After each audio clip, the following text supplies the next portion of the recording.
ভাৰত আৰু পাকিস্তানৰ মাজতে যিখন যুদ্ধ হৈ আছে তাত ভাৰতৰ সৈনিকসকলে যুদ্ধ কৰিছে বুলি ভাবিছে নেকি? নাই যোৱা। ভাৰতৰ সৈনিকসকলে তাত যুদ্ধ কৰিব যোৱাই নাই। অসমৰ কেইজনমান নিউজৰ মানে কেইটামান নিউজৰ সাংবাদিক আৰু নতুন নতুন ফেচবুক ক্ৰিয়েটৰহে এই যুদ্ধখন কৰিবলৈ গৈ আছে। মানে ৰাতিপুৱাৰ মানে কি মোবাইলটো উলিয়াবই নোৱাৰি এনেকুৱা তেওঁলোকৰ মানে ফেচবুক পোষ্ট মানে কি এনেকুৱা মানে আৰু লুটুকে লাইক কৰি ভিডিঅ' বনাই ফুৰিছে। আৰু আমি মানে কি অসমৰ বাহিৰৰ কিছুমান নিউজো চাওঁ আৰু তাৰ লগত মানে অসমৰ নিউজৰ তুলনাত একেবাৰে নাই, বহুতেই পৃথক।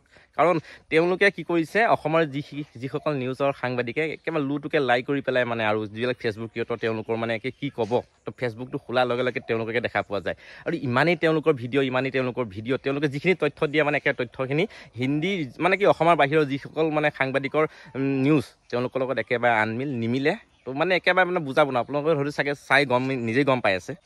এইটো কথা সঁচা যে ভাৰতৰ অস্ত্ৰ শস্ত্ৰ বা সৈনিকৰ ক্ষেত্ৰত ভাৰত বহুত আগত পাকিস্তানতকৈ। পাকিস্তানে ভাৰতৰ লগত যুদ্ধ লাগি জিকিব নোৱাৰে, এইটো কথা আমি ভালকৈ জানো।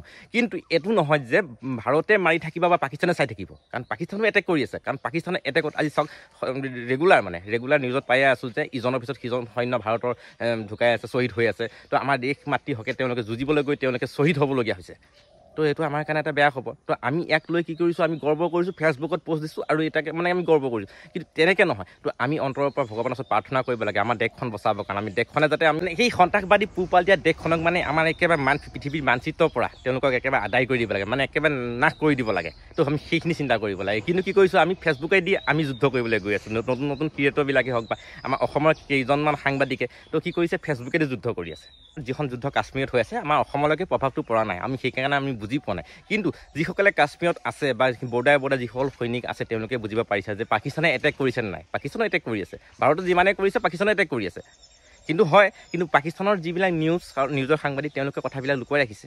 প্ৰতিখন দেশতে চোৰাংচোৱা থাকে আৰু চোৰাংচোৱা যেনেকৈ আমাৰ ভাৰতৰ চোৰাংচোৱা পাকিস্তানত লুকাই আছে, তো পাকিস্তানৰ চোৰাংচোৱা আহি ভাৰতত লুকাই আছে। ভাৰতত যিখিনি ঘটি আছে মানে সেইখিনি পাকিস্তানলৈ তেওঁলোকে প্ৰেৰণ কৰি আছে বা ভাৰতকো সেই আমাৰ পাকিস্তানৰ পৰা প্ৰেৰণ কৰি আছে। তো তথ্যবিলাক তো ক'ত কেনেকুৱাকৈ ঘটনা হৈছে, ক'ত কোন শ্বহীদ হৈছে, কাৰ কিমান ক্ষতিসাধন হৈছে, তো ঠিক সেইবিলাক তেনেকুৱাকৈ চোৰাংচোৱা হিচাপে বস্তুবিলাক কামবিলাক চলি আছে।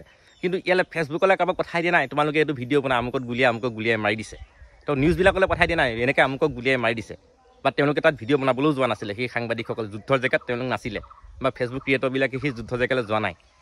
কেইগৰাকীমান বাইদেৱে ফেচবুকত পোষ্ট দি লিখিব যে মোৰ মানুহজনত তেওঁলোকৰ দায়িত্বত আছে বা কাশ্মীৰৰ যুদ্ধত আছে, মোক আমাৰ মানুহজনক মংগল কৰিব বা কিবা কৰিব। ফেচবুকখন তেনেকুৱা গোঁসাই ঘৰ নহয় বা নামঘৰ নহয় যে আপুনি পোষ্ট এটা দি পেলাই কাৰোবাৰ পৰা আশীৰ্বাদ ল'ব।